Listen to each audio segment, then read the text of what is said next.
Telugu industry is becoming new Bhojpuri industry. If audience support this type of songs, then they will create more. As a society, we should oppose this song and ensure that we are civilized and cultured. Hello and welcome everyone. Urvashi Rautela जो कि 2015 में miss diva miss universe बनकर देश का नाम रोशन कर चुकी है, लेकिन फिल्म इंडस्ट्री में उन्हें ज्यादा ब्रेक नहीं मिल पाया और जिन चीजों में उन्हें चांस मिला उनमें भी लोगों ने उनकी पूर एक्टिंग स्किल्स और एक्स्ट्रा बोल्ड लुक को लेकर क्रिटिसाइज किया। लेकिन डांस को लेकर उर्वशी रौतेला की सभी बहुत तारीफ करते हैं, but nowadays she's being compared to Bipasha Basu and people are calling her upcoming Bipasha because of her new songs Damidi Dimidi. So let's discuss about Urvashi Rautela and the vulgar song era.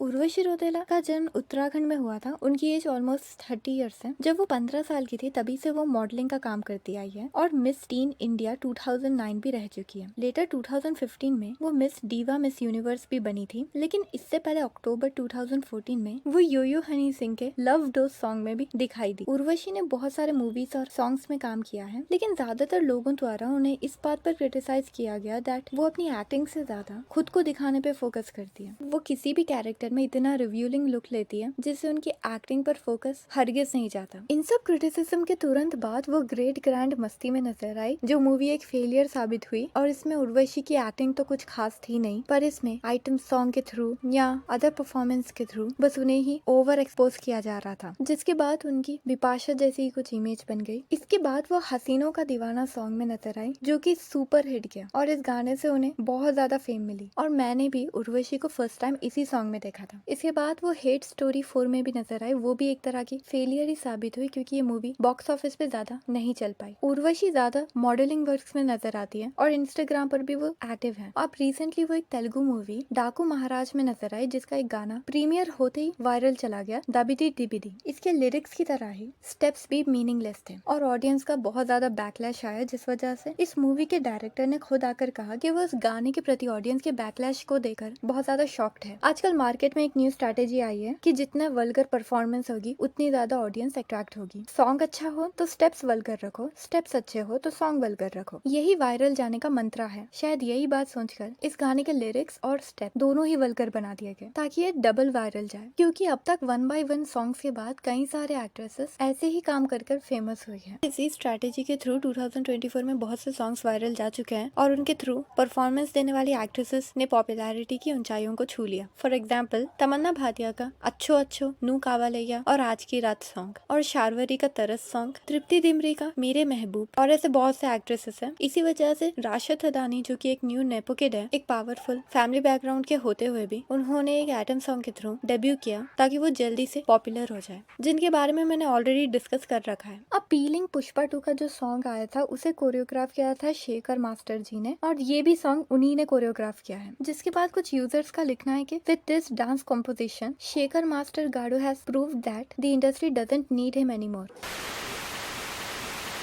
अब one more backlash इस as cap. Nandamuri Balkrishna, जिन्हें NBK या बालैया नाम से भी जाना जाता है, उनकी एज 64 ईयर्स है। He is a politician, producer and actor. Actually he is 6th son of NT Ramarao, who was a famous actor and former chief minister of Andhra Pradesh. तो बालैया जी 64 ईयर्स के हैं और उर्वशी रौतेला ऑलमोस्ट 30 ईयर्स की। इस एज गैप को लेकर लोग क्रिटिसाइज करने लग रहे हैं दैट अपने फादर की एज वाले एक्टर के साथ उर्वशी ने ये सब स्टेप्स परफॉर्म किए। एज गैप को लेकर मेरे दिमाग में भी बचपन से यही सवाल आता है कि अगर एक्ट्रेस ने शादी कर ली, चाहे वो कितनी भी पॉपुलर हो या उसकी एज ज्यादा हो गई, उसके बाद उसे साइड रोल या माँ का रोल मिलता है, लेकिन एक्टर की बच्चों की शादी की भी उम्र आ जाती है, फिर भी उन एक्टर्स को लीड रोल में ही देखना ऑडियंस प्रेफर करती है, चाहे बॉलीवुड, टॉलीवुड या कोई और इंडस्ट्री हो। एज गैप को अगर हम थोड़ी देर के लिए नेगलेक्ट करें तो ये जो वल्गर कोरियोग्राफी है ये सिर्फ इसी जमाने में नहीं बल्कि पहले भी ऐसे ही होता था और बॉलीवुड भी इन सब चीजों में कुछ कम नहीं है। अगर हम उर्वशी के बारे में बात करें तो उनके प्रीवियसली बहुत सारे कंट्रोवर्सीज है, जैसे मलिक को क्रश बताना या ऋषभ पंत को स्टॉक करना। उनके और ऋषभ पंत के रिलेशन के बारे में भी बहुत सारे रूमर्स थे, लेकिन ऑफिशियली इसकी कोई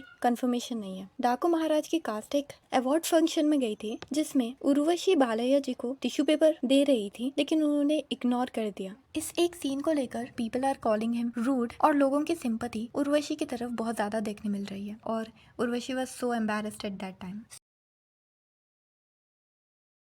सो ये गाने से ही आप समझ जाइए मूवी कैसी होगी एंड वीडियो कैसा लगा कमेंट में जरूर बताइएगा। Thanks for watching.